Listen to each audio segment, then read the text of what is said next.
ഇനി വലിയ ബഹളം നടക്കുന്ന ഒരു സ്ഥലമുണ്ട്. അത് ഈ സ്കൂളിലേക്ക് ഈ കുരുന്നുകളെ അയക്കുന്ന നമ്മുടെ വീടുകളിലാണ്. തത്രപ്പാടുകൾ ചെറുതാണോ?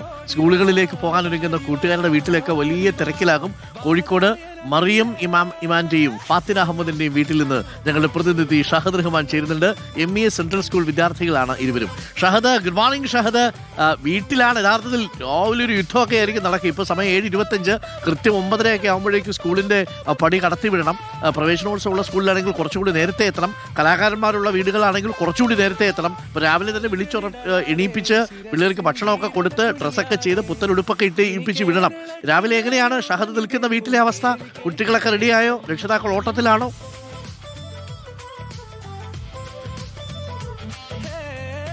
Good morning doctor Arunkumar. അതായത് ഞാൻ ആദ്യം തന്നെ ഇവിടെ വന്നപ്പോൾ ഇവരോട് ചോദിച്ചത് മക്കളൊക്കെ എണീറ്റോ എന്നുള്ള കാര്യമാണ്. കാരണം നമുക്കറിയാലോ, മക്കളാണ്, നല്ല മഴയായിരുന്നു ഇന്നലെ രാത്രിയൊക്കെ. ഇപ്പം മഴയ്ക്ക് ചെറിയൊരു ശമനമുണ്ട്. പക്ഷേ ഇങ്ങനെ കാർമേഘം അങ്ങനെ കെട്ടിക്കിടക്കുന്നുണ്ട്. ഏത് നിമിഷം മഴ വേണമെങ്കിൽ പെയ്യാൻ സാധ്യതയുണ്ട്. അപ്പോൾ ഞാൻ ആദ്യം ചോദിച്ചത് അതാണ്, മക്കളൊക്കെ എണീറ്റോ എന്നുള്ളത്. അപ്പോൾ മക്കളൊക്കെ എണീറ്റ് പലരും പല തരത്തിലുള്ള പരിപാടിയാണ്. ആദ്യത 2 പേരാണ് ഇവിടെ നിന്ന് ഇന്ന് സ്കൂളിലേക്ക് പുതുതായിട്ട് വീണ്ടും സ്കൂളിലേക്ക് പോകുന്നത്. ആള് 6ാം ക്ലാസ്സിലാണ്. പേരെന്താ? പത്തീൻ. റെഡിയായോ? റെഡി ആവാണ്. യൂണിഫോം ഒക്കെ കിട്ടോ? യൂണിഫോം ഇല്ല, ഇടാൻ പോവാണ്. സ്കൂളിൽ പോകാൻ തുടങ്ങിയ ഇല്ല, പോകാൻ തുടങ്ങിയിട്ടില്ല. അപ്പം വേണമെങ്കിൽ അടുത്ത വർഷത്തെ പ്രവേശനോത്സവത്തിന് നമുക്ക് കാണിക്കാൻ പറ്റുന്ന ആളാണ്. സ്കൂളിൽ പോകാൻ പോകുന്നേ ഉള്ളൂ. യൂണിഫോം മാറ്റിക്കോ. അപ്പം എത്രാം ക്ലാസ്സിലേക്ക് പോകുന്നത്? 6ാം ക്ലാസ്സിലേക്ക്. ഇതാണോ യൂണിഫോം? ഇതാണ്. ഞാൻ ഇടിച്ചു കൊടുക്കുന്നതുകൊണ്ട് കുഴപ്പമില്ല. എന്നാൽ മാറ്റിക്കോ, നമുക്ക് മാറ്റാം. ഓക്കെ. അപ്പൊ ഇതാണ് അവന്റെ യൂണിഫോം. MES സ്കൂളിലാണ് പഠിക്കുന്നത്. അവന് ചെറിയ നാണമൊക്കെ ഉണ്ട്. യൂണിഫോം മാറ്റാനുള്ള ഈ ആൾക്കാരെ മുന്നിൽ യൂണിഫോം മാറ്റാനുള്ള ചെറിയ മടിയുണ്ട്. അപ്പൊ അവനെ യൂണിഫോം മാറ്റിച്ചുകൊണ്ടിരിക്കുകയാണ്. നല്ല തിരക്കാണ് രാവിലെ തന്നെ. രാവിലത്തെ തിരക്കാണ്. സ്കൂളിൽ ആക്കുന്നതിന്റെ കുറച്ച് തിരക്കുണ്ട്. ഇപ്പൊ കുറെ ദിവസം കഴിഞ്ഞ് തുടങ്ങല്ലേ, 2 മാസം ഫ്രീ അല്ലായിരുന്നു. അപ്പൊ അതിലൊരു തിരക്കുണ്ട്.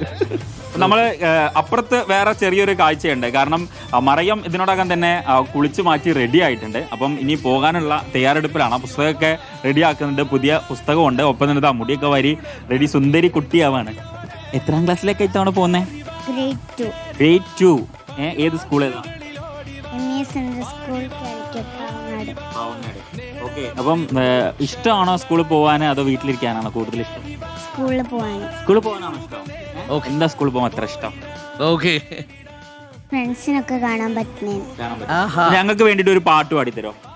ए मंज बलूने नी सुपर सलूने ए वाडी कूलिंग वाटर मेलने ए ब्यूटी बफूने ए वाडी कोलूने ए अन्नाले लाइफ सुकुने नैताना कना उल्लवारे बेटाना सुकीरे മിടുക്കി കുട്ടിയാണ്. സ്കൂളിലേക്ക് വരുന്ന കുഞ്ഞുങ്ങളൊക്കെ പാട്ടൊക്കെ പാടി വരുന്ന സമയത്ത് രാവിലെ ഈ എഴുന്നേറ്റൊക്കെ വന്നിങ്ങനെ പാട്ടൊക്കെ പാടുമ്പോൾ ചില പല്ലൊക്കെ ഇങ്ങനെ പോയിട്ടുണ്ടാവും അല്ലേ? പല്ല് വരുന്നതല്ലേ ഉള്ളൂ. അപ്പോൾ ചില പല്ലൊക്കെ പോയി, ചില പല്ലൊക്കെ വളർന്നു വന്ന്, അപ്പോൾ ഇങ്ങനെ ചിരിച്ചു നിൽക്കുന്ന സമയത്തുള്ള ഇത്ര നിഷ്കളങ്കമായ ചിരിയാണല്ലേ നമ്മുടെ കുഞ്ഞുങ്ങളുടെ. അപ്പോൾ പുത്തനുടുപ്പും പുതിയ ബുക്കും പുത്തനാം സ്ലേറ്റുമായി നിൽക്കുമോനെ, കൈപിടിച്ചിന്നു നീ കൊണ്ടുപോരും ശോഭന വിദ്യാവിലാസിനിയെ എന്നാണ് കവി പറയുന്നത്. കവി എന്നിട്ട് പറയുന്നുണ്ട്, കുഞ്ഞുങ്ങളോട് പറയുന്നൊരു വാചകമുണ്ട്. നീ എന്തായി തീരണം ആ മുകുളം, നിന്നിലേ നിന്നു വിരിഞ്ഞിടട്ടെ, ഞാനിത് ആശംസിക്കാം, നീ യഥേഷ്ടം ജ്ഞാനങ്ങൾ നേടിക്കഴിയുമ്പോഴും ഈ മനോശോഭയുക്തി ശരീരസ്ഥേവ അങ്കുരമാക നിങ്കൽ എന്ന് പറയുന്നുണ്ട് അല്ലേ? എന്ന് പറഞ്ഞാൽ നിനക്കിഷ്ടപ്പെട്ടതായി നിങ്ങൾ മാറട്ടെ എന്നതാണ്. വിജ്ഞാനം എന്നത് വിളിച്ചു പോരും ആത്മാവിനുള്ള ഒരു അസ്വസ്ഥതയെ, ആ വളർച്ചയ്ക്കെഴും വെമ്പലിനെ, ആ പൂർണ്ണതയ്ക്കുള്ള തേങ്ങലിനെ തേടിപ്പുറപ്പെടും നിൻ ശിരസിൽ ചേർക്കുമെന്താ ശിസ പണ്ഡിതൻ ഞാൻ.